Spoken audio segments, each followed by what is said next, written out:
ఇప్పుడు పూర్వం రోజుల్లో ఈ ముత్యాలు ఎన్ని రకాలుగా లభ్యమయ్యేది. చాలా మందికి ఒకటే తెలుసు, ఆల్చిప్పల దొరుకుతుంది, ఆల్చిప్పల దొరుకుతుంది. ఇది కామన్ గా తెలిసింది. కానీ కాదు, పూర్వం రోజుల్లో అసలు అంటే చాలా విలువైన రోజులు అవి. ఆ రోజుల్లో ఈ విలువైన ముత్యాలు ఎలా లభ్యమయ్యేవి? ఏనుగు కుంభస్థలాల మీద లభ్యమయ్యేట. అంటే ఏనుగు చనిపోతే గానీ దొరకదుగా. అంటే అది ఎన్ని కోట్లు పెట్టి కొనాలి ఇప్పుడు? ఏనుగు కుంభస్థలంలో దొరికేది. అంటే బోన్ మొత్తం పలగొట్టేస్తే కుంభస్థలం సింహము ఏనుగు కుంభస్థలాన్ని కొడుతున్నట్టు కదా. ఆ కొట్టినప్పుడు లోపల దొరికే చిన్న ఒక ముత్యం లాంటి పీస్ ఉంటుంది.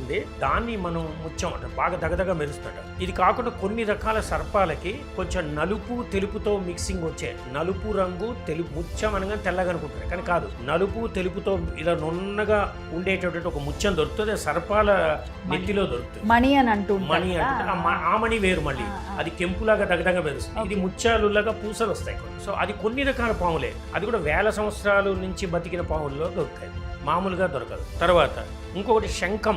శంకులోంచి కూడా ముత్యం పుడుతూ ఉంటుంది. శంకు ముత్యం, సర్పముత్యం, ఆలసిప్ప ముత్యం, ఏనుగు కుంభస్థల ముత్యం అండ్ వెదురు బొంగు ముత్యం. వెదురు బొంగుల్లో ఏ రంగు ముత్యం పుడుతుంది? తెలుపు, పింక్ కలర్లో. తెలుపు నలుపులో సర్పంలో, తెల్లటి తెలుపు ఏనుగులో ఇలా పుడుతుంటుంది. ఆల్చిప్పలో కూడా తెల్లటి తెలుపుతో పుడుతుంది. కానీ ఈ వెదురు బొంగులో దొరికేది పింక్ అంటే పింక్ కలర్తో ఉన్న ఇది బొంగుకి మధ్య మధ్యలో జాయింట్స్ కనుపులు ఉంటాయి కదా, ఆ కనుపుల్లో పూసలు పడుతుంటాయి. కింద పడి చూస్తే అది ముత్యాలన్నమాట కొన్ని. అది చాలా ఎవరికి తెలియదు. అది కొన్ని రకాల జాతుల్లో ఉన్న బొంగుల్లో దొరుకుతుంది.